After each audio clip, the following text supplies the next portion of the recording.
Good morning, America. This is Martha Boneta in for John Fredericks, and I am so excited about our next guest. Our next guest is Sebastian Gorka, Dr. Sebastian Gorka. He was the deputy assistant to our beloved President of the United States, Donald J. Trump, and he is now the host of our friends at Salem Radio's America First radio show. We're going to hear all about that.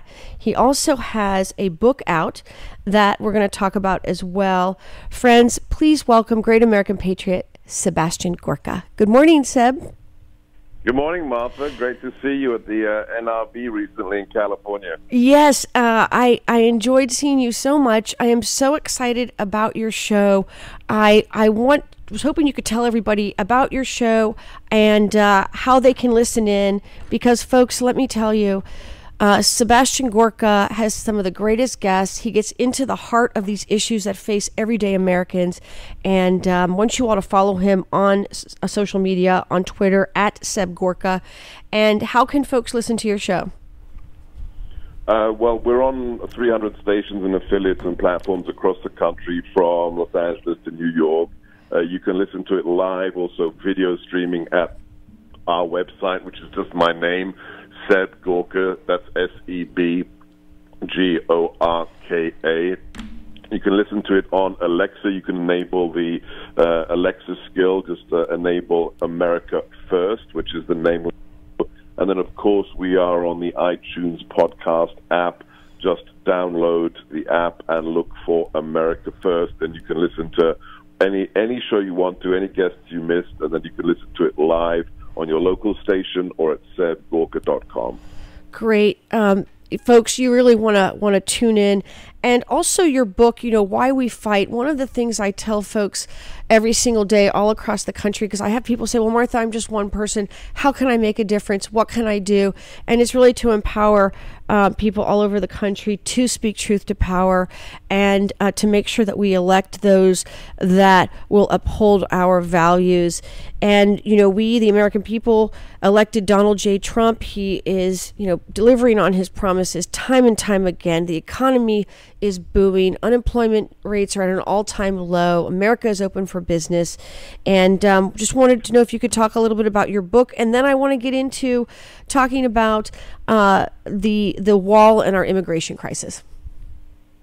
Right. Well, so Why We Fight is the new book. It's an analysis of what I learned in the White House, what the threats are that face our country internationally, whether it's China, Russia, Iran, global jihadism. But then I intersperse it with stories of great American heroes, some who are lesser known, like Stephen Decatur, who is today still the youngest naval captain in U.S. history, who was made captain by Thomas Jefferson because he led a group of Marines to recapture one of our vessels taken by the Barbary pirates off the shores of Tripoli. Then great legends like the Marine Corps hero Chesty Puller.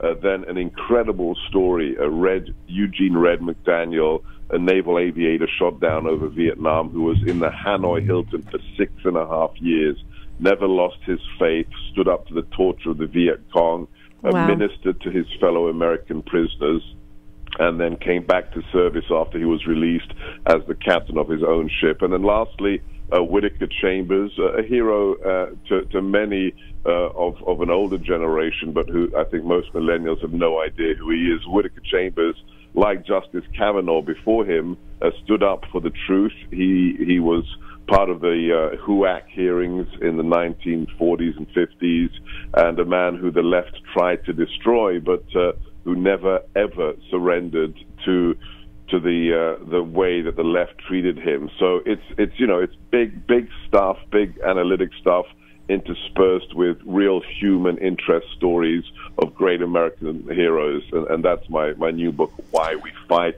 and you can get it at Amazon.com. Yeah, folks, seriously, go out there and get this book. This is the kind of book that so many of us buy books. Some of them we don't even read, right? Because there's so many books out there. This is one of those books that you're going to tear into and not going to want to stop until you finish this book.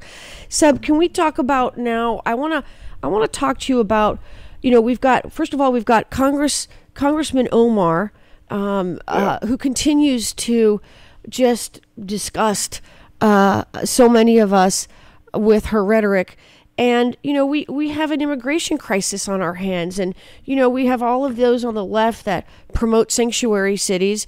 And yet when we say, okay, fine, you've got these sanctuary cities, let's put all the illegal immigrants in the sanctuary cities. We have Cher, who comes out and says, hey, wait a minute. Don't bring them to L.A., my beautiful city, L.A. We can't take care of our own. We've got veterans that are homeless. Yeah, I think, it's quite remarkable the President of the United States has broken the ultra-liberal share. Who thought that day would ever come?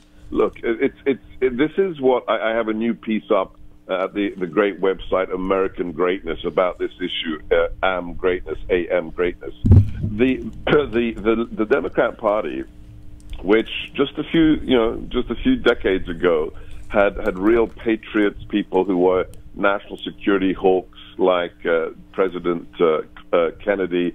That party has changed. The radicals have taken over. It is now being run. You can see Nancy Pelosi is surrendering to the likes of Ocasio-Cortez and Ilhan Omar and Rashida Tlaib. These are people who espouse fundamentally anti-American views. When you think about what they're saying, what they're doing, just one example.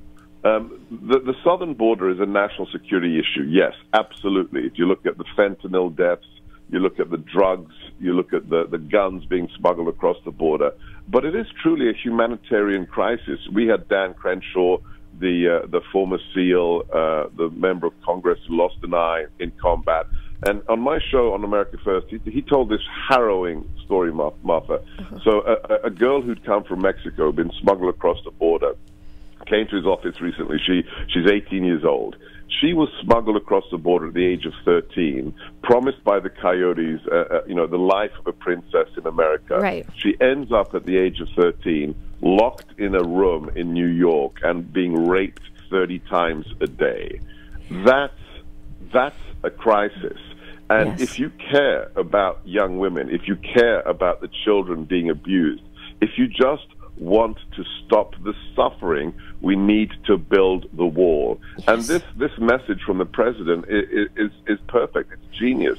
If you have cities, if you have mayors, if you have political elites who favor illegal aliens over our own U.S. citizens, well, then why don't they look after the illegal aliens? That's right. And already we've seen the left react in very, very surprising ways, saying, oh, no, we can't do that. Well, he has called their bluff, and it was a majestic move, Martha. It was magnificent. And to see the left implode as a result has been extraordinary to witness. I want to talk a little bit about, we just had the dinner with Yair Netanyahu, Bibi and Sarah's son, yes. Recently. And, we just had this significant election. I'll tell you, it was a nail biter there for us. And I was hoping you could speak about how significant this election was, how important this relationship was with Israel. And when we talk about how walls work, go to Israel. I've been there. I've seen it. You've been there. You've seen it. But I was wondering if we could bring this all together and talk about how significant this relationship with Israel is, how, the walls work, and, why this relationship is so critical to our country. Well, it's the most important relationship we have in the region. Look, Israel, as a good friend of mine, Jeff Ballabon, says, Israel and America, two nations linked inextricably. One of them is the greatest nation created by God. The other one is the greatest nation created by man. This is the only truly functioning democracy in the Middle East. The fact that the president is prepared to recognize the importance of the relationship with our Israeli brethren by moving the embassy to Jerusalem, by recognizing Jerusalem as the capital of the eternal state of Israel. Yes. This nation has now done something unprecedented. It is surrounded by those who would wish to destroy it, but it has elected for the fifth time, this is historic, Yes. For the fifth time, President Benjamin Netanyahu to run that country. That is an endorsement of everything his administration has done. It is a slap in the face for the purveyors of fake news. Fake news isn't something that Donald Trump has suffered exclusively. Fake news was invented in Israel. The outrageous things they've said about the prime minister, his family, his coalition. I think you're seeing, there's a connection between what is going on in Israel, what happened in the UK with Brexit, and what happened here in America in 2016 with the Trump phenomenon. It is the reassertion of true representative democracy. We are a republic, but we now have a representative government. We have a non-politician who is making things happen. And fundamentally, it's a rejection of the old elite. That's exactly right. And right. That's right. Basically betrayed us for decades. That's exactly right. Those words, sage words, it is a rejection of the elite on both sides of the aisle, And, we just, day after tomorrow, Thursday, we are going to be getting a heavily redacted Mueller report. It's going to be a nothing burger. The American people, $35 million of our hard-earned tax dollars, went for this witch hunt based on a fabricated dossier paid for by the DNC, right?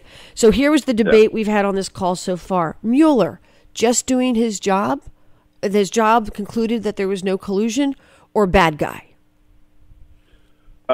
Look, he's a Vietnam veteran, but there's one massive... Look, beyond all the other things that we know, this was Russian disinformation material. It was paid for. That's right. Opposition research by Hillary and the DNC. But there's one massive issue with the idea that Robert Mueller was in charge of anything related to President Trump. Robert Mueller interviewed for the job of director of the FBI. He wanted his old job back, and at the beginning of the Trump administration, he was escorted to the White House by his bosom buddy, Rod Rosenstein, the acting attorney general. He wanted his old job back. Mueller interviewed with the president. He crashed and burned. President Trump said, "Thanks, Robert, but I want some new blood. You're not going to be the director again." Right. Less than 24 hours later, Rod Rosenstein made his buddy, Robert Mueller, the special prosecutor, the special counsel to investigate this spurious charge of Russia collusion against the president. Now, think about that. That is, you cannot imagine a more egregious conflict of interest than that decision. It's as if, you go for an interview, Martha, with the CEO of a massive company, McDonald's, Coca-Cola, Goldman Sachs, whatever it is. You crash and burn in the interview, and then afterwards, the district attorney makes you the special investigator, the special prosecutor against that CEO and that company after you failed in your interview. That is absolutely an outrage. And you're right, $35 million later, they found zero, squanzoli, nothing. That tells you that this whole thing has been a farce paid for by the U.S. taxpayer. It is a farce. It makes the House of Cards look like child's play. I mean, this is disgusting. And the American people that love America, that love what our country stands for, want to know if there's going to be accountability. Will anybody be held accountable? Look, I think if you want to answer that question, you go back and you watch, especially the second day of testimony by the new Attorney General, William Barr. He chose his words very, very carefully. And when he said, yes, there was spying against a political campaign, and twice, not once, because he repeated himself, he said, the fact that the U.S. government's intelligence services, not just the FBI, spied on a presidential campaign, he said that is a big deal, and he repeated it. I know people who've worked with the Attorney General before when he was the Attorney General under the Bush administration, and they have assured me, and these are people I trust implicitly, this is exactly the person you want in that position. Now, he may be quiet, but he is a lethal knife fighter. So to everybody listening to your show, Martha, I say patience, we finally have the right guy running the Department of Justice, and justice will be served. Hallelujah. Let it be served swiftly. Let it be served with a blow, because the American people are sick and tired of having those that would engage in this kind of really fraud against the American people not being held accountable. So let's see that justice be served quickly and fiercely, because we need to defend against American people being wrongly persecuted, prosecuted because of these agendas. And we need to do it, and we need to make an example of it right here and now. Well, look, you've lived this. Anybody who follows Paris Barnes online knows that you're one of the strongest, fighters for individual liberty and freedom. So, you are a spokesperson for what this means in real life, and your point is incredibly well taken.